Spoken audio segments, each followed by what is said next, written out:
And welcome back to the morning show at Joshua Springs Senior Living here off the Parkway in Bullhead City. I've got Pam with me this morning. Good morning. Good morning. How are you? Great. You are the activities director. You are the person on board this cruise that is going to keep everyone entertained.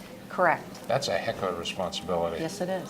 Wow, how long have you been doing this? I have about approximately 10 years of experience. Really? Yes. Wow. Now you've got different ages here. Some people are capable of some things, some certainly aren't. You've really got to have a list of activities for them. It's challenging being an activities director because, yes, not only do people prefer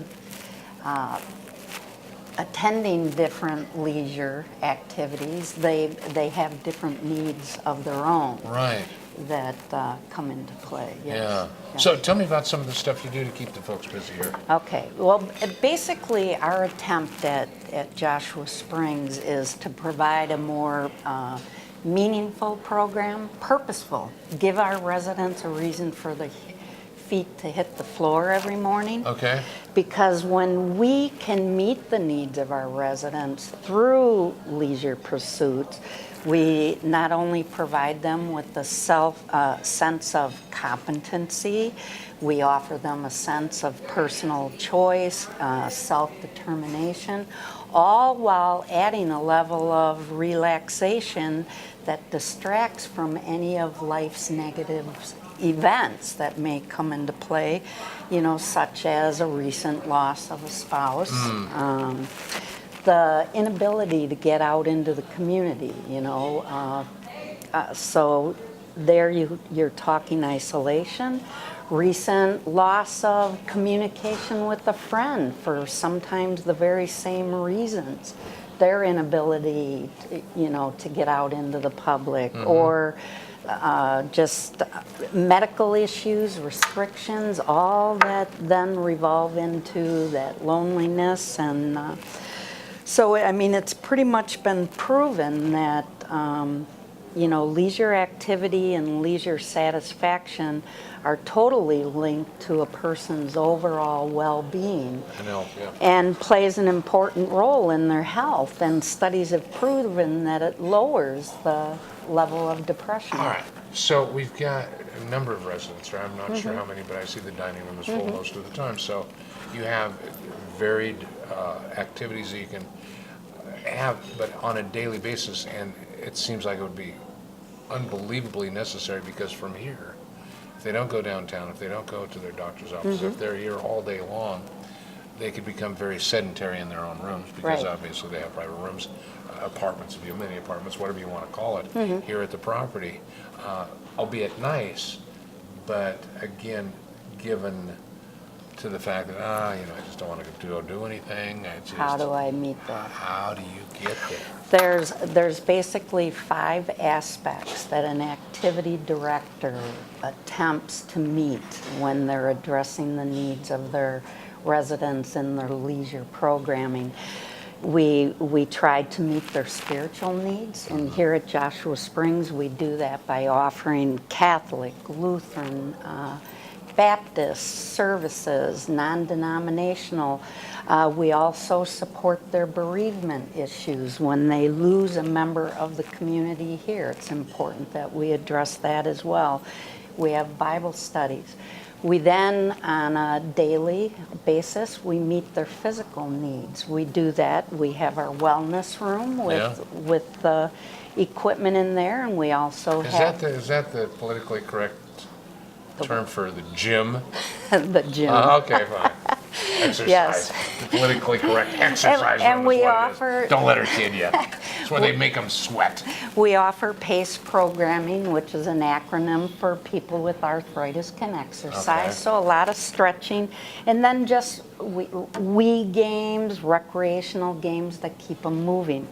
I then address their intellectual needs and memory retention, their cognitive retention. Boy, I need some of that. So here at Joshua Springs, we have a lovely library. And we also have the public forum that we bring in and we introduce with guest speakers that address topics such as health, etc. Creative then is another aspect where, crafting, cooking, baking, music and art appreciation, designing and planning the events. I bring the residents into that as well, but probably the most important is the purposeful end and the psychosocial aspect, where we include the resident in the planning through the resident council, the activity committees, the food planning committees. Page 2. Yep. I'm just letting her go. I'm sitting here. But then socials. So we bring in the socials, and that's where it is so important that they have that interaction with each other because they become each other's family member. We offer the community outings through our shuttle, etc. My job is giving my residents a purpose, a reason for their feet to hit the floor every morning. So, Tom, I'm taking this away from you now. Yes. So, yeah, do they actually, are they able to compete in some of these things? I mean, are there some, Yeah. I mean, they don't just get a participation award, right? We're not going there. They are competing. I mean, like #1 at Canasta or something. We have that level of competition present in our community here. I like it. They have the Texas Hold'em going on twice a week. Oh, really? We have poker. We have a environment of fun here. We do, and it's probably. Because of that, it's probably the most rewarding work that I've ever done because it allows me to revisit and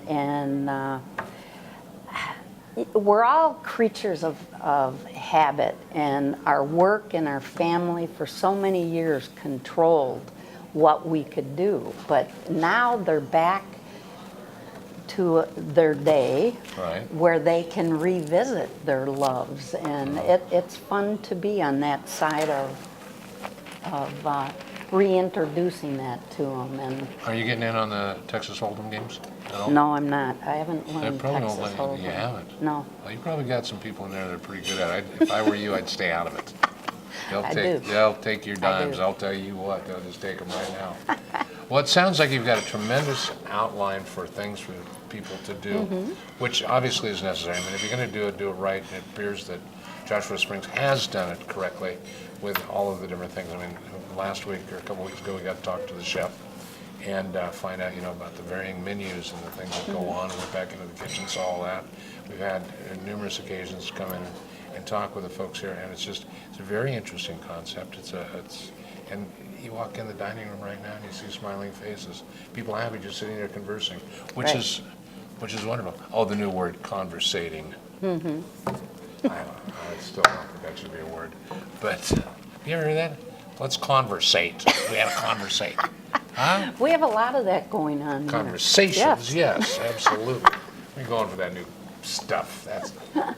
But anyway, I want to thank you very much for taking time with us today and letting us know about some of this stuff. If anyone has any questions, all they need to do is call you, right? You can enlighten Correct. them. I would assume that people prior to moving in here do have a lot of questions to ask, whether it be them or their families. And I would suggest it. I mean, certainly, because this is like moving across the country, or it could be even moving across town. But nonetheless, it's a big move. And this would be, for some people, I could see just absolute luxury to be able to live in this environment. I mean, it's so beautiful. It's like a cruise ship. People doing everything for you. I like it. What time is that poker game, by the way? 1 o'clock. Okay, listen, we got a break to have some lunch, going back to the kitchen, and we're going to go play some Texas Hold'em. You want to try it? We could. Yeah, you got any money? Nope, play money. Oh, for crying out loud. It's tough to make a living, you know what I'm saying? We'll be back with more of the morning show right after this. Stay with us.